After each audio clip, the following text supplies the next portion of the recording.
ሲመካከሩ ይግባባሉ። ሰዎች ሲነጋገሩ ይበልጥ ይተዋወቃሉ። መተዋወቅ መተሳሰብ መዋደድን ያመጣል። አንዱ ለሌላው ያስባል። አንዱ ለሌላው አጋዥ እንጂ ጠላት አይሆንም። ወንድም ከወንድሙ ሲግባባ ሰላም ይሰፍናል። ውረድ እንውረድ ምዕራፍ ይዘጋል በምክክር። በጦርነት የሚጠፋ ሕይወት፣ በጦርነት የሚጎድል አካል፣ በጦርነት የሚወድም ንብረት አይኖርም። ችግር በንግግር አለመግባባት በምክክር ይፈታል። ኢትዮጵያውያን አሁን ያንን እያደረጉ ነው። ወንድማማቾች ያንን እያደረጉ ነው። ሀገር ለማሻገር መጪውን ጊዜ የተሻለ ለማድረግ ኢትዮጵያ እየመከረች ነው። ኢትዮጵያውያን እየተሻገሩ ነው። ኢትዮጵያውያን የልዩነት ግድግዳ አፍርሰው የአንድነት የፍቅር ድልድይ ይገነባሉ። የዘመኑ ጀግንነት ችግርን በመመካከር መፍታት ነውና በቸሪደር ዙሪያው በቸሪደር የኢትዮጵያ ምድር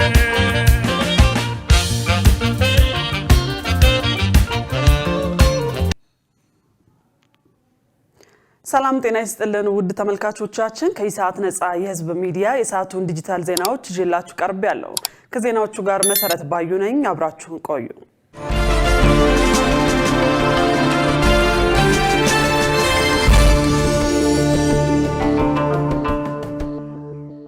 ወደ ቀዳሚ ዜና ተሻገርን። ጠቅላይ ሚኒስትር አብይ አህመድ ምክክሩ ሀገርን የሚታደግ የሚጠቅምና ለዘመናት የሚታወስ በጎ ታሪክ እንድንጽፍ የሚያስችለን ወርቃማ አጋጣሚ መሆኑን ገለጹ። ጠቅላይ ሚኒስትሩ በመልእክታቸው ለሀገር የሚተርፍ አሻራ ለማሳረፍ ሁላችንም የበኩላችንን ድርሻ ልንወጣ ይገባል ነው ያሉት። ኢትዮጵያን ማጽናት የሚቻለው ሁሉንም ድምጾች እኩል በማድመጥ እንደሆነ የገለጹት ጠቅላይ ሚኒስትሩ በተለይም በቁጥር ሰፊ የሆኑትን ህዝቦች የሌሎችን ወገኖች ጥያቄዎች ማዳመጥ እንዳለባቸው አጽንኦት ሰጥተዋል። ጠቅላይ ሚኒስትር አብይ አህመድ የኢትዮጵያ ሀገራዊ የምክክር ጉባኤ በስፋቱና በወሰደው ጊዜ እንዲሁም በሚያስገኘው ውጤት የተለየና ለአፍሪካ ጭምር ተምሳሌት መሆን የሚያስችል መድረክ መሆኑን ያነሱት ሀገራዊ ምክክር የተወሰኑ ሰዎች ብቻ ተሰብስበው ከሚወስኑት ይልቅ በመቶ ሺዎች የሚቆጠሩ ዜጎች በ4 ዓመታት ጊዜ ውስጥ የመከሩበት ታላቅ መድረክም ነው ብለዋል።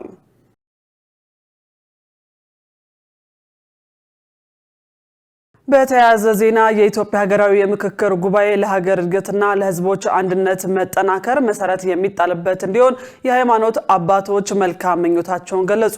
ዛሬ የተጀመረው የኢትዮጵያ ሀገራዊ የምክክር ጉባኤ ለሀገር እድገትና ለህዝቦች አንድነት መጠናከር መሰረት የሚጣልበት እንዲሆን እንመኛለን ሲሉ የሃይማኖት አባቶች ገልጸዋል። የኢትዮጵያ ሀገራዊ የምክክር ጉባኤ መክፈቻ መርሃ ግብር በአዲስ ዓለም አቀፍ ኮንቬንሽን ማዕከል በመካሄድ ላይ ነው። ታሪካዊ የምክክር ጉባኤውን የሃይማኖት አባቶች በጸሎትና በቡራኬ በይፋ አስጀምረውታል። በመክፈቻ መርሃ ግብሩ መልእክት ያስተላለፉት የኢትዮጵያ ኦርቶዶክስ ተዋሕዶ ቤተክርስቲያን የቅዱስ ሲኖዶስ ዋና ጸሐፊና የፓትርያርኩ ተወካይ ብፁዕ አቡነ ዲዮስቆሮስ ጉባኤው ለሀገር እድገትና ለህዝብ አንድነት የሚበጅ መልካም ፍሬ እንዲያፈራ ተመኝተዋል። የኢትዮጵያ እስልምና ጉዳዮች ጠቅላይ ምክር ቤት ፕሬዝዳንት ሼህ ሀጂ ኢብራሂም ቱፋ የታሪካዊ መድረክ ውጤታማ እንዲሆንና ሁሉም በአንድ ላይ መምከር እንዲችል የፈጣሪን እገዛ የጠየቁ ሲሆን አሁን ላይ ፊታችንን ሰላምን ወደሚያጸኑ ወደ ልማት ጉዳዮች ማዞር እንደሚገባ ጥሪ አቅርበዋል። የካቶሊካዊት ቤተክርስቲያን የጳጳሳት ጉባኤ ፕሬዝዳንት ብፁዕ ካርዲናል ብርሃነ ኢየሱስ ራፋኤል ምክክሩ ሰላምና አንድነት የሚጸናበት እንዲሆን ተመኝተዋል።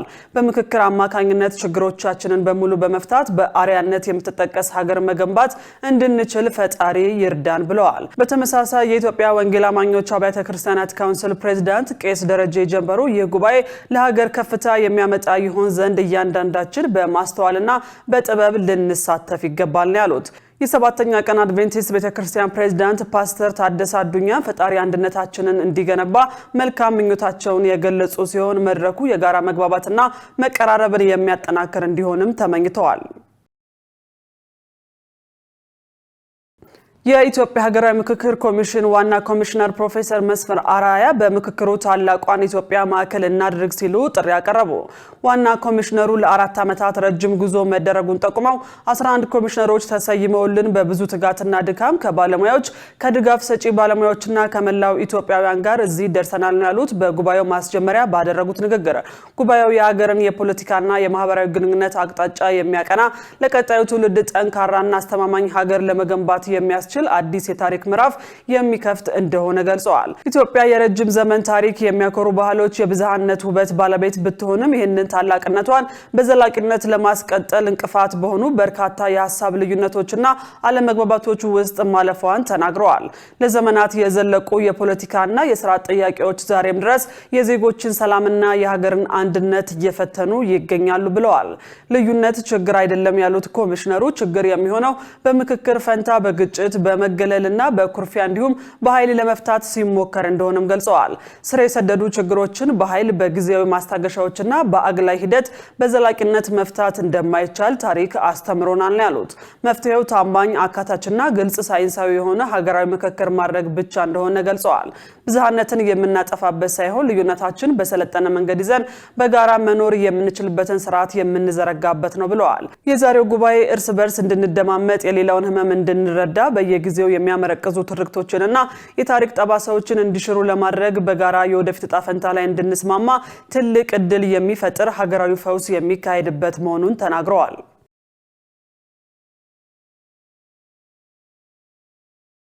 በኢትዮጵያ የአሜሪካ አምባሳደር ኤርቪን ማሲንጋ ለአንድ ቀን ይፋዊ ጉብኝት በዛሬው ዕለት መቀሌ መግባታቸው ተገለጸ። የአሜሪካው አምባሳደር በመቀሌ ቆይታቸው በትግራይ ክልል የሚቀርበው የነፍስ አድን ሰብአዊ እርዳታና የፕሪቶሪያው የሰላም ስምምነት አተገባበር ላይ ይወያያሉ ተብሏል። አምባሳደር ማሲንጋ በቆይታቸው ከረድኤት ድርጅቶች ጋር በመገናኘት በአሜሪካ ድጋፍ በትግራይ ክልል በሚቀርበው የነፍስ አድን ሰብአዊ እርዳታ ላይ ይወያያሉ ተብሏል። በተጨማሪም የፕሪቶሪያውን ዘላቂ ግጭት የማቆም የሰላም ስምምነት በራ በተመለከተ ከተለያዩ ባለድርሻ አካላት ጋር ሰፋ ያለ ምክክር እንደሚያደርጉ ተገልጿል። አምባሳደሩ የዛሬው ጉዞ ያደረጉት በትግራይ ውስጣዊ የፖለቲካ ውጥረት ምክንያት ቀደም ሲል ወደ መቀሌ ሊያደርጉት የነበረውን ጉዞ ካራዘሙ ከ3 ሳምንታት ጊዜ በኋላ ነው።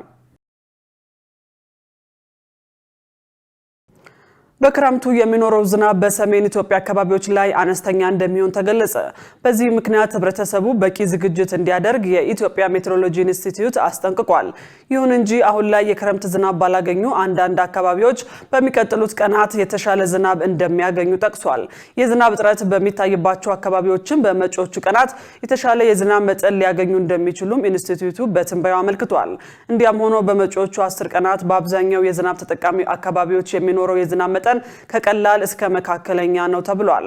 በሌላ በኩል በመካከለኛው የአማራ አካባቢዎች፣ የምዕራብ ሸዋ፣ ምዕራብ ኦሮሚያና ቤንሻንጉል ጉሙዝ ክልል አካባቢዎች ከባድ መጠን ያለው ዝናብ ሊዘንብ እንደሚችል ኢንስቲትዩቱ ገልጿል። በዚህም ህብረተሰቡ ከባድ ዝናብ በሚጥልባቸው አካባቢዎች አስፈላጊውን ጥንቃቄ እንዲያደርግ ተቋሙ አስጠንቅቋል። የዝናብ እጥረት ሊከሰትባቸው ይችላል በተባሉ አካባቢዎች ላይ ደግሞ ለግብርና ስራዎች አስፈላጊ ዝግጅቶችና አማራጮች እንዲወሰዱ መክሯል። የፖሊስ አመራሮች በየዕለቱ ሊመልሷቸው የሚገቡ የኃላፊነት ጥያቄዎችን ተግባራዊ ማድረግ እንዳለባቸው ተገለጸ። የኢትዮጵያ ፌዴራል ፖሊስ ጠቅላይ አዛዥ ኮሚሽነር ጀነራል ደመላሽ ገብረ ሚካኤል የፖሊስ አመራሩ በየቀኑ የሥራ እንቅስቃሴውን ሲጀምር የአካባቢውን የጸጥታ ስጋቶች በመለየትና ህዝቡን ከጉዳት ለመጠበቅ የቅድመ ጥንቃቄ እርምጃዎችን በመውሰድ መሆን አለበት ብለዋል።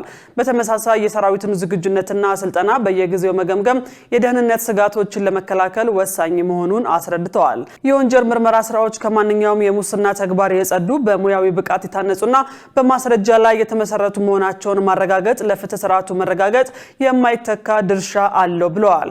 የፖሊስ አገልግሎት በህብረተሰቡ ዘንድ እምነት እንዲያገኝ ማድረግ የተመደበው የሰው ኃይልና የሎጂስቲክስ ሀብቶች በአግባቡና በውጤታማነት ጥቅም ላይ መዋላቸውን መቆጣጠር እንደ ዋና የዕለት ተዕለት ተግባር መደረግ እንደሚገባም ገልጸዋል። የፖሊስ አመራሮች የሚያከናውናቸው አበይት ተግባራት ተተኪ ወጣት የፖሊስ አመራር ለማፍራት የሚያስችል መሆኑን እያረጋገጡ መሄድ እንዳለባቸው የሥራ መመሪያ መስጠታቸውን ከተቋም የተገኘው መረጃ ያመለክታል።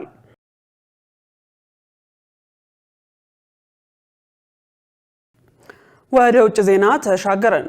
አሜሪካ በኢራን ወደቦች ላይ እገዳ ማድረጓን ተከትሎ ቴሄራን በመካከለኛው ምስራቅ የኃይል አቅርቦትን እንደምታስቆም ዝታለች።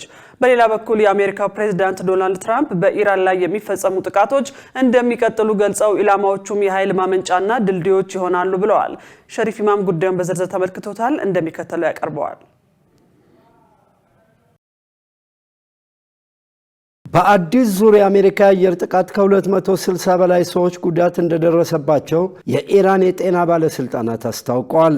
የጤና ሚኒስቴር ቃል አቀባይ ሆሴን ኮርማንፑር የደረሰውን ጥቃት በተመለከተ በዝርዝር አላብራሩም። ይሁን እንጂ በኢራንና በዩናይትድ ስቴትስ መካከል በቅርቡ ከተካሄዱ ግጭቶች እጅግ የከፋውና ከፍተኛ ጉዳት የደረሰበት ነው ተብሏል። ኢራን በሆርሙዝ ሰርጥ ላይ ለመተላለፍ በሞከሩ መርከቦች ላይ ጥቃት መፈጸሟን ተከትሎ ዩናይትድ ስቴትስ ጦር በኢራን ወደቦች ላይ እንደገና እገዳ ጥሏል። የኢራን አብዮታዊ ዘብ በወደቦቹ ላይ የተጣለውን እገዳ ተከትሎ ከመካከለኛው ምስራቅ ኤክስፖርት የሚደረጉ የኃይል አቅርቦቶችን በሙሉ ሊያስቆም እንደሚችል አስጠንቅቋል። ከክልሉ የሚላከው ነዳጅና ጋዝ ለሁሉም ወይም ለማንም አይሆንም ብሏል። የአሜሪካው ፕሬዝዳንት ዶናልድ ትራምፕ በኢራን ወደቦች ላይ እንደገና እገዳ መጣሉን ተከትሎ ሰኞ ዕለት እንደተናገሩ በባህረ ሰላጤ የሚያልፉ መርከቦች 20 ከመቶ ክፍያ እንደሚጥሉ ተናግረው ነበር። ይሁን እንጂ አሁን ላይ የክፍያ መሰብሰቡን እቅድ ትተውታል። ለዚህ በምክንያትነት የቀረበው የባህረ ሰላጤው ሀገራት መሪዎች ባቀረቡት ጥያቄ ነው ተብሏል። ከክፍያ ይልቅ የባህረ ሰላጤው ሀገራት በአሜሪካ ንግድና ኢንቨስትመንት ላይ ተሳትፎ ለማድረግ ተስማምተዋል የሚል ነው። የአሜሪካ ክፍያዎችን የማስከፈል እቅድ ለረጅም ጊዜ የቆየውን የአሜሪካ ፖሊሲ የሚቀይር ነው። ይህም የሆርሙዝ የባህር ወሽመጥ ለሁሉም ያለ ክፍያ ክፍት ሆኖ መቀጠል አለበት በሚል አሜሪካ ከሰጠችው ቃል ጋር የሚቃረን ነው በሚል እየተተቸ ነው። የአሜሪካ የባህር ኃይልና የማዕከላዊ እዝ አዛዥ አድሚራል ብራድ ኩፐር እንዳሉት ኢራን በደርዘን የሚቆጠር ሚሳይልና ድሮን ወደ ጎረቤት አረብ ሀገራት ተኩሳለች። በሚፈጸመው ወረራና ጥቃት ንጹሐን ዜጎች ለአደጋ እየተጋለጡ ነው። በዚህም ኢራን ተጠያቂ ናት ብሏል። የአሜሪካ ኃይል በአረቢያ ባህር ላይ አሁን ላይ ቢያንስ 19 የአሜሪካ የጦር መርከቦች አሉ። ከነዚህ መካከል 2 የአውሮፕላን ተሸካሚ መርከቦች ሲሆኑ ከ1000 በላይ ባህር ኃይል ወታደሮችን የያዘ አጥቂ መርከብም አለ ተብሏል። አሜሪካና እስራኤል ፌብሩዋሪ 28 ቀን በኢራን ላይ ጦርነት ሲጀምሩ ቴህራን መርከቦችን በማጥቃትና እንዳያልፉ በማስፈራራት መተላለፊያውን ዘግታ ቆይታለች። በዚህም የነዳጅ የማዳበሪያና የሌሎች ዕቃዎች ዋጋ ከፍ እንዲል ተደርጓል። አሜሪካ ባለፉት ጥቂት ቀናት በደቡብ ኢራን በፈጸመችው ጥቃት ከ30 በላይ ሲቪሎች ሲገደሉ 260 የሚሆኑ ደግሞ መቁሰላቸውን ባለሥልጣናት ተናግረዋል።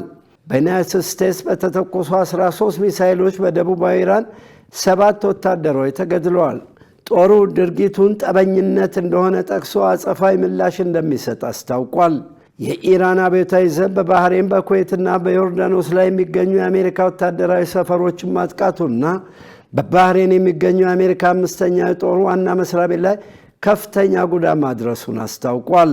የአሜሪካው ፕሬዝዳንት ዶናልድ ትራምፕ በኢራን ላይ የሚሰነዘሩ ጥቃቶች እንደሚቀጥሉ ገልጸው ኢላማዎቹም የኃይል ማመንጫና ድልድዮች እንደሚሆኑ ተናግረዋል።